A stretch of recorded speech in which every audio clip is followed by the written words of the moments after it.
नमस्कार, मैं संवाददाता अतुल अग्रवाल और आप देख रहे हैं खबरें डिजिटल चैनल हालात शहर हल्द्वानी से। हमारे साथ बैठे हैं समाजवादी पार्टी के प्रत्याशी 59 विधानसभा हल्द्वानी से शुएब अहमद जी। शुएब अहमद जी, आपका हमारे चैनल पर हार्दिक स्वागत है।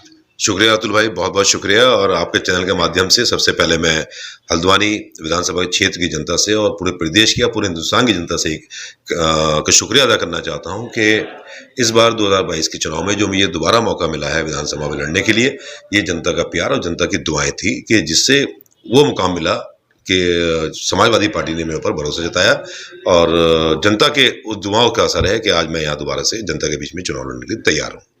वही बात की जाए कि समाजवादी पार्टी के जो प्रमुख हैं अखिलेश यादव जी, उन्होंने आप पे भरोसा जताते हुए आपको हल्द्वानी विधानसभा से एक प्रबल दावेदार के रूप में जनता के सामने पेश किया है। और जनता आज प्रदेश में बढ़ती महंगाई, बेरोजगारी, मूलभूत सुविधाओं से काफी पीछे जा चुकी है और जनता को बहुत सी उम्मीदें हैं समाजवादी पार्टी से। इस क्षेत्र के लिए आप क्या करेंगे? देखिए अतुल भाई, ये सवाल तो पिछले 21 साल से चला आ रहा है कि इस क्षेत्र की जनता का क्या हुआ या इन पार्टियों ने क्या करा। मैं तो यही कहना चाहूँगा, 21 साल आपने उन नेताओं को दे दिए, 21 साल में अपना वोट, अपना अमूल्य वोट ऐसे नेताओं को दिया जिसमें आपकी उस वोट की अहमियत को नहीं समझा गया। और 2017 में मैं चुनाव लड़ा था तो समय बहुत कम था, 3 महीने पहले चुनाव से मैं आया था और मैं यहाँ नहीं रहता था। पैदा जरूर यहाँ हुआ हूँ, पढ़ा यहाँ हूँ, लेकिन यहाँ कम रहा हूँ क्योंकि कारोबार के सिलसिले में बाहर रहा। तो वो 3 महीने में वो चुनाव, आप जज्बात का चुनाव समझ लो या एक जोश का चुनाव समझ लो, कि जब जनता के बीच में रहा ही ना हो और जनता के कोई काम ही ना किए हों या जनता के अच्छे बुरे में शामिल ही नहीं हुआ, उसके बावजूद जो जनता ने प्यार और मोहब्बत दी 2017 के चुनाव में, तो उसने वो जगह, वो मुकाम बना लिया मेरे दिल में कि उस जनता को से हटने का कभी सोचा ही नहीं, सोच भी नहीं सकता था। यहाँ तक कि उसके बाद वो चुनाव हारने के बाद 2018 में मौका मिला मेयर के चुनाव लड़ने पर। तो मेयर का चुनाव तो ऐसा था कि यहाँ की भौगोलिक स्थिति भी थी और कि जो क्षेत्र में वोट बैंक इतना था कि पहली नगर निगम थी जिसमें 3 विधानसभाओं में एक मेयर था और मेहनत उसमें भी कभी नहीं कर पाए क्योंकि और पार्टियों में क्या था, चाहे कांग्रेस हो या भारतीय जनता पार्टी हो, वहाँ पे संगठन चुनाव लड़ाते थे, वहाँ पर पार्टियां चुनाव लड़ाती थी। और मैं इस बात से सहमत हूँ अपनी कि हमारा कोई संगठन नहीं था, ना 2017 में संगठन था और ना ही 2018 में संगठन था। वो सिर्फ जनता का प्यार और जनता का अपना एक रुझान था और जनता ने खुद ही मेहनत करी बिना संगठन के। यहाँ तक कि बूथ पे बैठने वाले भी कोई संगठन के पदाधिकारी नहीं थे, वो भी सारी जनता के बीच के ही लोग थे, तो उसमें भी लोगों ने इज्जत दी। और मैं तो समझता हूँ कि 2018 वाले चुनाव में, नगर निगम के चुनाव में जिन्होंने वोट दिया, विधानसभा में तो समझता हूँ कि लोगों ने एक समझ के कहा था कि एक हमारा आदमी जीतेगा। और मेयर वाले चुनाव में जो ये वोट पड़ा, वो वोट तो मैं समझता हूँ कि वो वोट था जिन लोगों ने वोट दिया, उसका तो शुक्रिया भी कैसे अदा करूँ कि जिन्हें पता था कि इस वोट से हमारा प्रत्याशी नहीं जीत सकता, उसके बाद भी उन लोगों ने वोट दिया। आपका एक लगाव था जनता से, जनता का लगाव समझ लो या उसकी मोहब्बत समझ लो जनता की। तो ये ऐसी चीजें होती गई कि आदमी एक ही चीज का भूखा होता है, वो था प्यार का और इज्जत का। जो प्यार और इज्जत मुझे हल्द्वानी की जनता ने दी, तो उसमें तो फिर यहाँ खरा उतरना ही था। और जो चुनाव कार्यालय मैंने पहले भी बहुत बार बोल चुका हूँ, जो 2017 में एक चुनाव के लिए खुला गया था, वो आज तक कार्यालय बंद नहीं हुआ। अब जैसे और अन्य दल हैं, चाहे कांग्रेस है या भारतीय जनता पार्टी है, ये तो 5 साल जब चुनाव हो जाता है उसके बाद जनता के बीच से गायब हो जाते हैं, चाहे जीते प्रत्याशी भी और हारे हुए प्रत्याशी भी। और हारे वाले तो यही होते हैं कि अब तो हम हार ही चुके हैं तो जनता का क्या करें, जनता ने तो वोट दिया नहीं, अगर हम जीते होते तो जनता का कोई काम करते। वही बात की जाए तो हम भी आवाम के बीच घूमते हैं, शहर में घूमते हैं। एक शहर में आपका एक अलग स्थान है कि कोई भी व्यक्ति किसी भी समय शुएब अहमद का ऑफिस में आता है, वो निराश नहीं जाता है।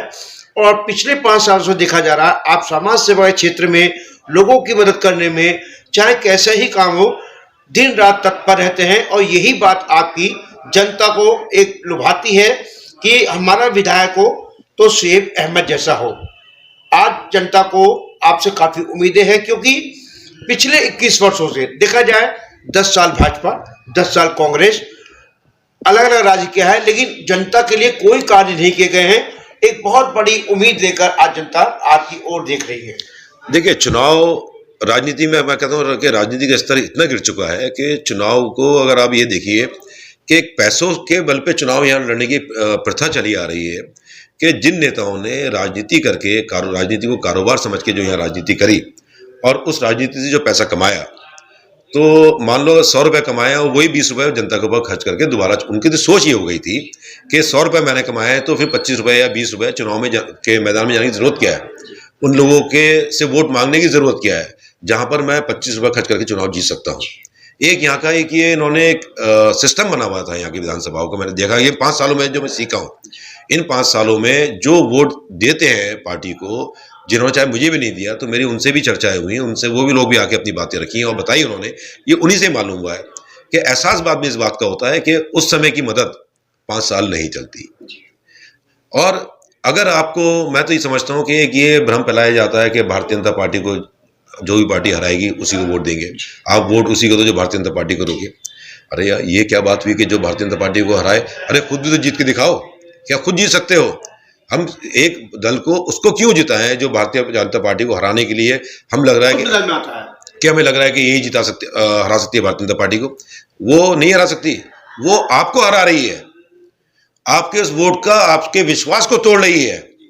उस जिस पार्टी को आपने अभी 21 साल तक वोट दिया, मैं आपसे ही पूछना चाहता हूं, इन 21 सालों में जीतने के बाद 5 साल आपके बीच में रहे, आपके कोई काम करे, या जो भी आश्वासन चुनाव से पहले आपको दिए, जिन मुद्दों पे उन्होंने आपसे वोट मांगा, जो भी डरा धमका के आपसे कहा कि अगर हम, वही बात डरा धमका की है। मैं पूरी बात कर लूं पहले कि अगर हम सत्ता में रहेंगे तो आपका ये हो जाएगा, और अगर हम हार गए तो देख लो तुम्हारा क्या होगा। तो ये डर, अल्लाह, हम तो भरोसा करते हैं अल्लाह ताला के ऊपर, और सबको जो भरोसा होता है ऊपर वाले को भी करना चाहिए।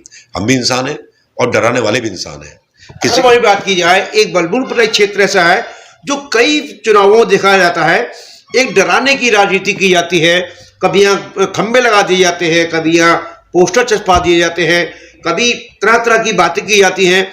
और वहीं बहुत फिर एक बयान भी आया था, अपनी तो जैसे तैसे गुजर गई, आपका क्या होगा जनाबे आली। तो मैंने भी वही कहा कि मैं किसी के ऊपर नाम लेके बात नहीं करूंगा। ये जनता सब समझदार है कि डर की राजनीति और डराता कौन है और डरता कौन है, तो वो तो जनता बहुत समझदार हो चुकी है। तो मैं यही कहूँगा कि आपने जिनको वोट दिया, आपको क्या हासिल हुआ, ये आप अपने दिल से पूछो। जिसने वोट दिया खुद ही अपने दिल से पूछे, किसी के कहने में ना आए कि हाँ हमने ये वोट देते हैं और इस डर से देते हैं कि भारतीय जनता पार्टी को रोकना है। तो भारतीय जनता पार्टी को रोक के जिसको आपने वोट दे दिया, जिसको आपने जिता के भेज दिया, उसने आपके लिए क्या करा, किस मुद्दों की आवाज़ उठाई, किस मुद्दों के लिए आपके लिए बोले, या किस मुद्दों में आपके साथ खड़े हुए। आपको कहीं 5 साल कोई आदमी मिलेगा नहीं, नेता ना जीता हुआ ना हारा हुआ। तो यहाँ मैं तो आपसे मेरी जो एक, मैं ये कहना चाहूँगा कि मैंने अपने परिवार को समय कम दिया होगा, अपने बच्चों को समय कम दिया होगा। जो समय मैं दे सकता था वो अपने क्षेत्र की जनता को दिया है। और मेरे अंदर से जो एक ऊपर वाले की दुआ से जो एक अंदर से एक सब्र है, वो यही है कि मैंने लोगों के साथ में काम किया है और लोगों के साथ में जिस भी लायक था, जिस लायक मैं रहा, कि मेरे पास भी कोई अपनी तरफ से काम किया, कि मेरे पास भी कोई ऐसा कुबेर का खजाना नहीं है कि मैं पैसा बांट सकूं। और मैंने दोनों चुनाव में पैसा नहीं बांटा, या जो लोग मेरे साथ जुड़े उन्होंने मुझसे पैसे की मांग नहीं करी, वो दिल से जुड़े हैं, इसलिए उनका सम्मान है। क्योंकि वही सम्मान जो पैसे से बिकता है, वो सम्मान आपका पैसों पे ही रहता है, फिर वो आपका नहीं होता। यदि बात की जाए, यहाँ बड़े बड़े विकास के दावे किए जाते हैं, लेकिन आज भी यदि हम बलबुलपुर क्षेत्र का दौरा करें, यहाँ पे एक बेहतर शिक्षा के लिए अच्छा स्कूल नहीं है, बेहतर स्वास्थ्य सेवाएं नहीं है, सड़कें टूटी पड़ी हैं, पानी के लिए त्राही त्राही मची हुई है। जबकि प्रत्येक वर्ष लाखों रुपया पानी के कार्यों में बहा दिया गया, सड़कों के नाम पे बहा दिया गया, लेकिन आज भी यहाँ का जो आवाम है वो मूलभूत सुविधाओं से बहुत परे है। और सबसे बड़ा जो मुद्दा है यहाँ का ट्रंचिंग ग्राउंड, पीछे आपके द्वारा एक उसमें मुहिम छेड़ी गई थी, लेकिन दुर्भाग्य है कि लोगों ने आपका साथ नहीं दिया। क्यों नहीं दिया, किसी के बहकावे में आया, जो भी हुआ। लेकिन हाँ, कुल मिला के बलबुलपुर क्षेत्र आज मूलभूत सुविधाओं से बहुत परे है। देखिए, सवाल आपने बहुत अच्छा करा, सवाल भी आपने खुद ही कर दिया है ये कि ये तो जनता का सवाल होगा उन राजनीतिक दलों से जिन्होंने उनसे वोट हासिल करके जीत हासिल करी है। और वो सवाल करे, जनता जिन्होंने वोट दिया है और जिताया है उसको यही सवाल करना चाहिए कि आपने हमारे वोट के बदले हमें क्या दिया। ये कूड़ा घर, जब आप सत्ता में थे तो आपने ये अपनी सत्ता में रहते हुए ये कूड़ा घर क्यों नहीं हटाया? आज भारतीय जनता पार्टी सत्ता में होती है तो आप धरने में बैठ जाते हैं, विरोध करते हैं कि कूड़ा घर हटना चाहिए, मालाएं बनाते हैं, मालाएं पहना देते हैं, उसको एक राजनीतिक रूप दे देते हैं, आप चर्चाओं में आ जाते हैं कि हम इसका विरोध कर रहे हैं। फिर आप कहते हैं कि हम लड़ाई लड़ रहे हैं रेलवे के मसले पर, गले में माला पहन के फिर घूमने लग जाते हैं कि हम इसकी लड़ाई लड़ेंगे। अरे जो बीमारी, पहले बीमारी खुद दो और उस बीमारी का इलाज भी क्या होगा हम करेंगे। तो जनता को बेवकूफ मत समझो, जनता होशियार हो चुकी है। मैं तो फिर जनता से यही कहूंगा, दिल पे हाथ रख के सोचो कि हमने जिन पार्टियों को वोट दिया उन पार्टियों ने हमारे साथ क्या करा, हमें क्या दिया। आप तो मैं तो कह रहा हूं, आप तो किसी ऊपर क्यों किसी के उसमें भरोसे में बैठते हैं कि ये हमारे लिए कुछ करेंगे। अरे आप कुछ, आपके अंदर वो ताकत है। आप आज भी आपको कोई रोटी नहीं दे रहा है या आपके बच्चों को कोई खाना नहीं खिला रहा है, ना आपके बच्चों की स्कूल की फीस दे रहा है। ये तो समस्याएं आज हमने, हमारा परिवार है तो हमें अपने परिवार को खुद संभालना है, अपने बच्चों के लिए, आगे भविष्य के लिए हमें खुद सोचना है। उस पर ध्यान दो कि वो भविष्य हमारे बच्चों का, हमारा आगे कैसे होगा। वो जब होगा जब आपकी बात करने वाला कोई होगा, यानी कि जब छोटी बातों में ना आए, जब आपकी बात सुनने वाला कोई होगा। अरे आप, अगर आप मुझे वोट दिया, आपका पूरा हक है, जीत और हार तो बात की बात है। आप हक के साथ मुझसे कह सकते हैं कि मेरा ये काम है या मेरा, अरे अब ये मौका तो दो, एक बार उस ताकत तक तो पहुंचाओ जो ताकत तक आप पहुंचा सकते हो। वो ताकत है आपके पास, उस ताकत तक में ये पहुंचाओ। फिर आप देखो, ये जो आपने अभी तक, मैं तो कह रहा हूं पिछले 50, बहुत से लोग तो ऐसे हैं जो 60 साल से 70 साल से एक ही पार्टी को वोट देते आ रहे हैं, तो वो 70 साल का हिसाब वो खुद ही सोच लें कि उस पार्टी ने उनके लिए क्या करा है। तो मैं तो ये कहना चाहता हूं कि एक बार अपने इस भाई को मौका दो। मैं ये कहता हूं कि इन 21 सालों में प्रदेश बनने के बाद, या जब से कांग्रेस को आपने वोट दिया है या भारतीय जनता पार्टी वालों ने भारतीय जनता पार्टी को वोट दिया है, एक बार मौका देकर देखो। उस मौके से मैं इतना जरूर कहना चाहता हूं कि किसी को परेशानी का सामना नहीं करना पड़ेगा, और जो लड़ाई उनकी लड़ी जाएगी वो लड़ सकता हूं, वो भी लड़ूंगा। और साथ में ये भी कहना चाहूंगा कि अभी आप देखो, 21 साल पहले जो इनका चुनाव का घोषणा पत्र था, उन 21 सालों में अपने घोषणा पत्र, इनसे तो अब ये वोट मांगना है, इनसे जनता खुद सवाल करे कि पहला चुनाव घोषणा पत्र लेके आओ और आपने जो वादे किए थे अपने हाथ से काट के दिखाओ कि हमने ये वादा आपका पूरा कर दिया है। फिर नया घोषणा पत्र आया तो जनता को बेवकूफ मत बनाओ। अब तो अभी फिर घोषणा करते हैं, अभी जैसे भारतीय जनता पार्टी सत्ता में, अभी घोषणाएं हो रही हैं, हम आएंगे तो ये करेंगे। कांग्रेस सत्ता में थी, 5 साल कुछ नहीं करा, अब हम आएंगे तो ये करेंगे, तो ये हम आएंगे तो ये करेंगे। तो अब जनता इस बहकावे में आने वाली नहीं। आपने करा क्या है वो बताइए। हम हक से कह रहे हैं कि हमने करा कुछ नहीं, हम आपके साथ कंधे से कंधा मिलाकर खड़े रहे, आपके बीच में बैठे रहे। हमारा इतना हक आपसे बनता है, इन 5 सालों में अगर हम आपके साथ बैठे रहे तो उसका एक हक के साथ मैं आपसे कह सकता हूं कि एक बार ये मौका तो देकर देखो कि जो उस मौके पर अगर खड़ा ना उतराऊं तो जिस दिन आप कहोगे कि हाँ हमने आपको वोट दिया, आप तो मुझे एक ही बार की बात कर रहा हूं, मैं आपसे ये भी नहीं कर रहा हूं आपने 30 साल से मुझे वोट दे रहे आ रहे हैं या मैं आपका काम नहीं कर पा रहा हूं। आप तो मेरे सवाल, मैं तो कह रहा हूं एक बार मौका देके फिर आप सवाल करके मुझसे उसका जवाब ले सकते हैं। अगर मैंने नहीं करा तो ना अपने कमी, अगर मैं गलत हूं अपनी कमियों का मुझे माफी मांगने का हक, इंसान हूं, गलत हर आदमी से कुछ गलतियां भी होती हैं, हर आदमी से सारे काम पूरे नहीं भी कर सकता, इंसान की तरह ही तो चलता है। तो लेकिन मैं वो ये कहना चाहता हूं, मैं भी इंसान हूं, आप भी इंसान हैं, आपके साथ में जो आपके जनहित के मुद्दे, आपके रात दिन के ऐसे मुद्दे जिससे कि आपकी घर गृहस्थी के मुद्दे या आपकी सरकारों से जो काम लेने, उसमें आप मुझे मौका देकर तो देखो, मैं आपको करके दिखाऊंगा। अगर ये कहते हैं 70 सीटें, अगर वहां समाजवादी अगर जीत जाएगी तो क्या कर लेगी?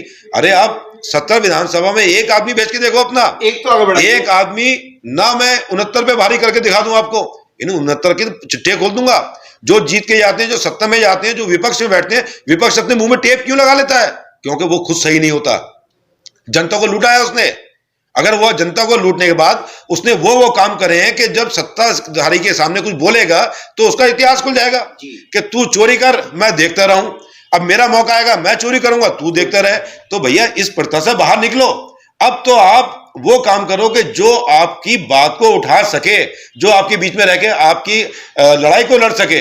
और खाना, मैं तो इसका भी वादा नहीं कर रहा हूं कि मैं जीत जाऊंगा तो आपको ये दे दूंगा, मैं वो दे दूंगा। अरे देने वाला ऊपर वाला है, हम तो एक जरिया है। आपके साथ खड़ा रहूंगा। मैं साथ में जरूर खड़ा रहूंगा, आपका हक दिलवा के रहूंगा, आपका हक दिलवाने का वादा करूंगा, आपके हक दिलवाने की लड़ाई करूंगा। देने वाला मैं कुछ नहीं हूं। मैं कुछ नहीं। एक अंतिम सवाल जी। वर्ष 2007 से एक बहुत बड़ा जो मुद्दा है वो हर 5 साल में जिन बाहर निकलता है, रेलवे, ट्रंचिंग ग्राउंड, मालिकाना हक, मलिन बस्तियां। ये चुनाव आने से 2 महीने पूर्व बड़े जोर शोर से उठाए जाते हैं, लेकिन चुनाव खत्म होते ही वो जिन ठंडे बस्ते में बंद होके गायब हो जाता है। देखो, इन राजनीतिक दलों ने लोगों की वो कमजोरियां पकड़ ली हैं, और जिस कमजोरियों से अभी तक, जो पहले, जैसे मैं कांग्रेस की बात करता हूं इतिहास की, कि 60-70 साल जो कांग्रेस ने राज करा पूरे देश के अंदर, तो उन्होंने एक अल्पसंख्यकों की एक कमी पकड़ ली थी, कमजोरी पकड़ ली थी, समझूंगा कमजोरी, कि वही ऐसा है कि कांग्रेस ही है जो हमारी बात करती है, विकास नहीं करती, खाली काम नहीं करती, ना ही आपको आपके वोटों के आधार पर ना ही आपको कोई ताकत देती। तो जनता की समझ में आई, 60 साल लगे समझ में आने में। तो जो प्रदेश, उत्तर प्रदेश में जहां कांग्रेस का गढ़ हुआ करता था, जहां पे पूरे हिंदुस्तान की सियासत चलती है जिस प्रदेश से, उससे सुपड़ा साफ हो गया कांग्रेस से। क्यों हुआ? कि जनता समझदार हो गई। अब एक बात और कहूंगा, उत्तराखंड के अंदर समाजवादी पार्टी का अभी तक कोई वजूद नहीं रहा। हम लोग लड़ाई लड़ते रहे। क्यों लड़ रहे हैं? कि वो लड़ाई हम अपने लिए नहीं लड़ रहे हैं, जनता के हितों के लिए, जनता के अधिकारों के लिए लड़ रहे हैं। कि जो पार्टी जीत के आती है तो वो पार्टी उन बातों को क्यों नहीं उठाती, वो अधिकार उसको क्यों नहीं दिलवाती। तो क्या हमारा इतना हक नहीं है कि ये खाली जनता के, कांग्रेस और भारतीय जनता पार्टी को ये प्रदेश इनके हवाले ऐसे ही कर दें? ये जनता इस बार फैसला करेगी 2022 के चुनाव में कि किसको वोट देके अपने आदमी को आगे बढ़ाना है। ये करना चाहिए। कि महंगाई कहां तक पहुंच गई है।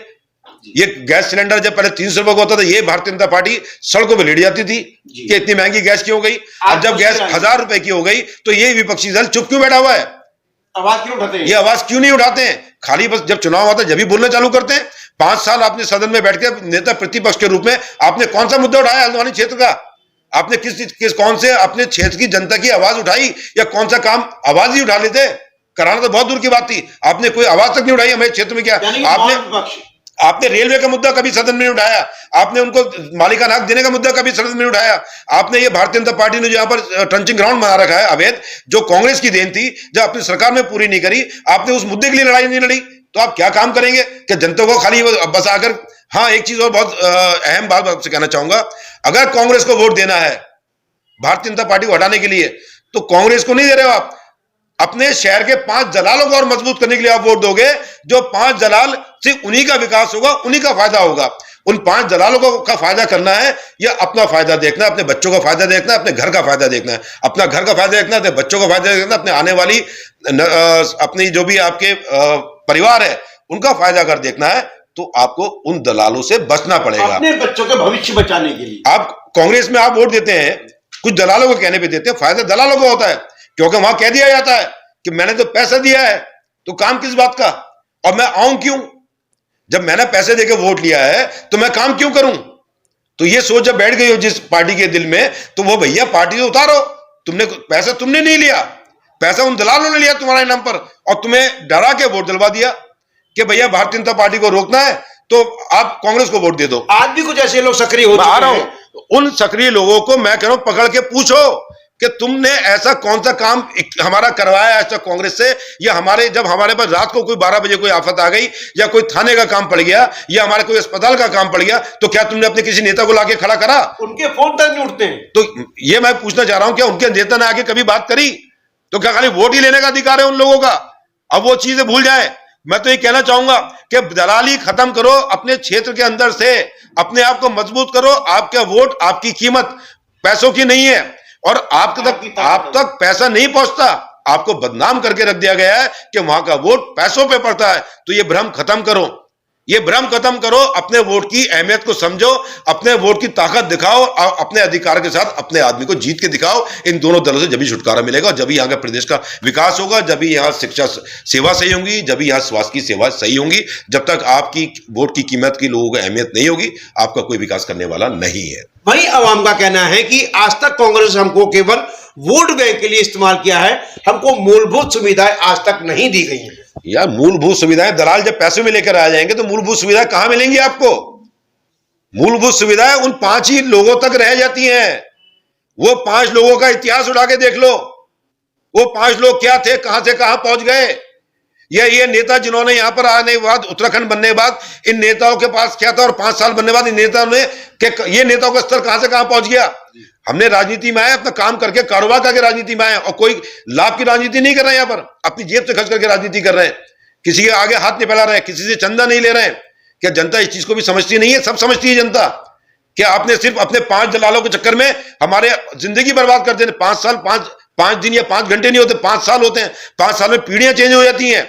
21 साल में जो बच्चे पैदा हुए आज बड़े हो गए, वो अपने माँ बाप से सवाल कर रहे हैं कि मुझे लोन चाहिए, तो लोन नहीं मिलेगा क्योंकि तुम्हारा घर का मालिकाना हक तुम्हारे पास नहीं है। तो ऐसी पार्टी 21 साल से बेवकूफ बना के बैठी है। तुम्हें क्या इतना अधिकार नहीं है कि अपना हक पूछो?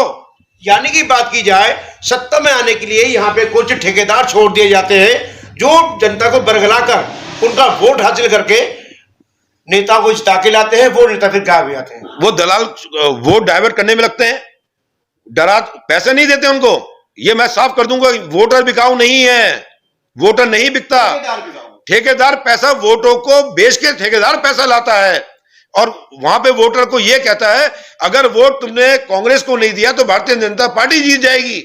ये डर दिमाग में बैठाया जाता है। तो होशियार हो जाओ सारे वोटरों, समझ जाओ अपने वोट की अहमियत को, भगाओ उन दलालों को, और अपने वोट की कीमत का ये डर की राजनीति खत्म करो। अपने हक से वोट दो, कह के वोट दो कि हम वोट इसको देंगे, चाहे वो किसी को भी देना हो, कह के दो कि वोट हमारा इसका है, वोट हमारा इन बार इसको देंगे। हमने बहुत वोट आप लोगों को दे दिया, अब हम ना डरने वाले हैं, ना दबने वाले हैं, ना किसी के डराने में आने वाले हैं। हमें बहुत आप लोगों ने लूट लिया, अब हमें अपने ऊपर छोड़ो, हम अपना काम खुद कर सकते हैं। और हम मांगेंगे किसी से, मांगने वाला हम अल्लाह से मांगेंगे, बाकी हम तुम्हारी वो हैसियत या तुम्हारी वो औकात नहीं है जो आप तुम हमें कुछ दे सको। साफ जवाब दीजिए ऐसे नेताओं को जो आपको पैसों में बात करें कि हम आपका ये कर देंगे, या बात करें कि हम जीत के आएंगे तुम्हारे लिए ऐसा कर देंगे। कोई किसी के लिए कुछ नहीं करता।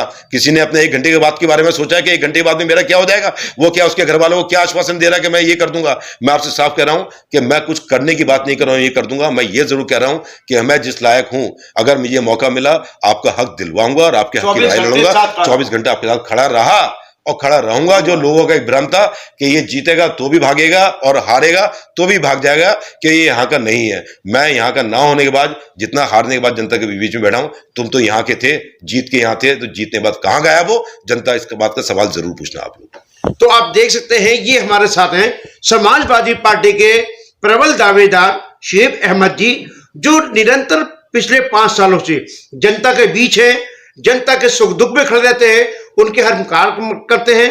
इनका कहना है जनता मुझे एक बार मौका दे, जो भी जनता की समस्या है उसके लिए दिन रात साथ में खड़ा होऊंगा। ये नहीं कि चुनाव जीत के आपकी बात नहीं सुनूंगा या आपके काम नहीं आऊंगा। आपका हमारे साथ बात करने से बहुत बहुत शुक्रिया अतुल भाई।